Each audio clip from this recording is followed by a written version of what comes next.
मकर संक्रांति के अवसर पर पतंगबाजी के दौरान होने वाली दुर्घटनाओं को रोकने के लिए झारखंड में चाइनीज मांझा समेत सभी खतरनाक सिंथेटिक नायलॉन और धातु से बने मांझों के उत्पादन, भंडारण, बिक्री, आयात और उपयोग पर पूर्ण प्रतिबंध लगाया गया है। यह निर्णय आम नागरिकों और पक्षियों की सुरक्षा को ध्यान में रखते हुए लिया गया है। प्रशासन के अनुसार चाइनीज मांझा और कांच अथवा धातु से लेपित मांझे अत्यंत जानलेवा होते हैं। इनसे पक्षियों के गर्दन कटने के साथ साथ कई बार लोगों के हाथ, पैर और गले में गंभीर चोट लगने की घटनाएं सामने आती रही है। इसके अलावा ऐसे मांझे बिजली की तारों में फंसकर विद्युत आपूर्ति बाधित करते हैं, जिससे आम जनजीवन प्रभावित होता है। जी, घर वाले सबके मना करते हैं कि इससे हाथ कटता है। हमारा भी, हम भी गुड्डी उड़ाते हैं, हमारा भी हाथ कटना और कुछ ना कुछ होता ही रहता है।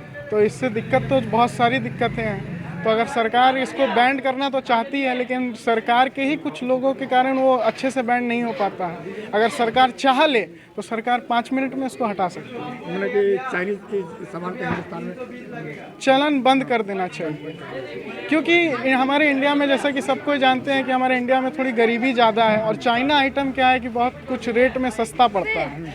जो सामान हमारे इंडिया में ही बनता है वो चीज़ हमारे इंडियन को महंगा लगता है, लेकिन वही चीज़ बाहर जाके वो चीज़ बिक जाता है। लेकिन चाइना का आइटम सस्ता होने के कारण, प्लास्टिक का होने के कारण और बहुत सारा रीज़न, लेबर कॉस्ट के कारण हमारे इंडिया में वो ज़्यादा चलन में, जबकि इंडियन प्रोडक्ट जो है अदर कंट्रीज़ में उतना चलन में नहीं है। जिस हिसाब से अदर कंट्रीज़ की जो चलन, जितना प्रोडक्ट है वो इंडिया में ज़्यादा चलन है। महंगी होने के कारण बच्चे हम लोग कोलेवरी बेड में 20 रुपया 30 रुपया का लेने आते हैं। तो अब कॉटन सूता पहले हम लोग 10 रुपया 20 रुपया में मंजा करके उड़ा लिया करते थे। अगर अभी के टाइम में कॉटन अगर आए तो कम से कम 500-400 रुपये से कम नहीं आएगा। तो हर किसी के वो सक्षम है। जी जी, कि ठीक है, ये मान लो कि सस्ता के कारण जो है बच्चे ले रहे हैं और दुकानदार भी सस्ता चीज़ ही बेच रहे हैं, लेकिन सवाल है कि ये तो खतरनाक चीज़ है। हम लोग जैसे जैसे तो मैंने उसके लिए तो आपको कहा कि अगर सरकार सब्सक्रिप्शन दे, जैसे कि बैटरी, ईगो बैटरी वगैरह है, कोई चीज़ को अगर बढ़ावा देना है किसी सर, जैसे कि नरेंद्र मोदी जी कल गए गुजरात, पतंग को बढ़ावा दे रहे हैं। आप दे रहे हैं कि मेरा, हम लोग का संस्कृति है, पुराने राजवाड़ा लोग, जयपुर महाराजा लोग, आज भी लेडीज़ लोग, बूढ़ी लोग, 70-80 साल के लोग वहाँ पतंग उड़ाते हैं, लेडीज़ उड़ाते हैं। हम लोग का वहाँ क्रेज फिर भी कम है, तो मजबूरी के कारण है। हम तो अभी भी कहने गवर्नमेंट अगर थोड़ा सा उसमें कॉटन पे थोड़ा सा रियायत दिए।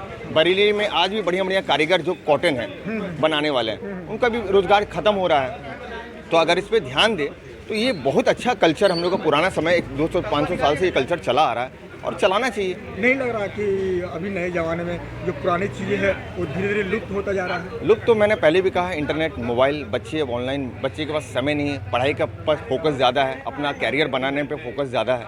इन सब के कारण अब क्या, मैंने कहा सोशल मीडिया में उनको दिखाना है। आज मैंने पतंग उड़ाया, 200 रुपये का सूता लिया, 50 का धागा लिया, 1 घंटा उड़ाया, बस हो गया। और पतंग तो एक साइंटिफिक उड़ाने का अच्छा कल्चर है। आप धूप में जाएंगे, आपको विटामिन और मिनरल्स, ये कल्चर मतलब पुराना हम लोग के जो पूर्वज है वैसे बना के गए हैं। आप ऐसे धूप में नहीं बैठिएगा तो आप ऐसे पतंग उड़ाइएगा तो आपको विटामिन मिल रहा है। तो ये सब चीज़ सब कुछ साइंटिफिक बनाया हुआ है। प्रशासन ने साफ किया है कि आदेश का उल्लंघन करने वालों के खिलाफ भारतीय नागरिक सुरक्षा संहिता 2023 की धारा 163 के तहत सख्त कार्रवाई की जाएगी। इसके तहत दोषी पाए जाने पर जेल और आर्थिक दंड का प्रावधान है। प्रशासन ने सभी जिलों को सतर्क रहने और बाजारों में लगातार निगरानी रखने के निर्देश दिए हैं। तो ये व्यवस्थाएं हैं, उस पर लोकल एडमिनिस्ट्रेशन से मैं मांग भी करूंगा एज ए बार एसोसिएशन का जनरल सेक्रेटरी के रूप में भी, कि ये बहुत बड़ी इशूज़ है, इसको आप लाइटली मत लीजिए। ये नेशनल इंटरेस्ट के साथ साथ ही लोगों की लाइफ और सेफ्टी पर भी बहुत बड़ा एक खतरा है। पॉल्यूशंस पर तो विचार करने की आवश्यकता है कि धनबाद में तो बहुत सारा पॉल्यूशंस का सोर्सेस है, उसमें एक सोर्सेस और ये भी है। तो लोकल एडमिनिस्ट्रेशन को इस पर कार्रवाई करनी चाहिए और मैं उम्मीद करता हूँ कि आप लोग के माध्यम से लोगों की विचार जाएगी। जो जख्मी हो रहे हैं, शायद अवेयर नहीं रह रहे हैं, वो लोकल एडमिनिस्ट्रेशन के पास बहुत सारा काम रहता है। तो आप पत्रकार बंधु हैं, आप लोग के माध्यम से उनके कान में जाए कि धनबाद में भी चाइनीज जो मांझा है, जो सूता है, वो पतंग उड़ाने में इस्तेमाल किया जा रहा है और लोग जख्मी हो रहे हैं। तो आप लोग के माध्यम से धन्यवाद कि आप लोग बहुत बड़ा इश्यूज लेकर करके आए हैं। और है लोकल एकदम एसडीओ साहब 163 जो बीएनएसएस का प्रावधान है उस पर उसको भी लगा करके खुद से भी इनिशिएटिव ले सकते हैं वो। वो तो अपेरेंट है कि वो लाइफ थ्रेटनिंग है, इन्वायरमेंट का के लिए है, खतरा है, एनसीएलटी का गाइडलाइंस है उस पर कि पक्षी मरता है, स्ट्रे डॉग्स मरता है, सॉइल पॉल्यूटेड होता है, एनसीएलटी का भी बैन है उस पर। तो वो सबको देखते हुए कार्रवाई करनी चाहिए एसडीओ साहब।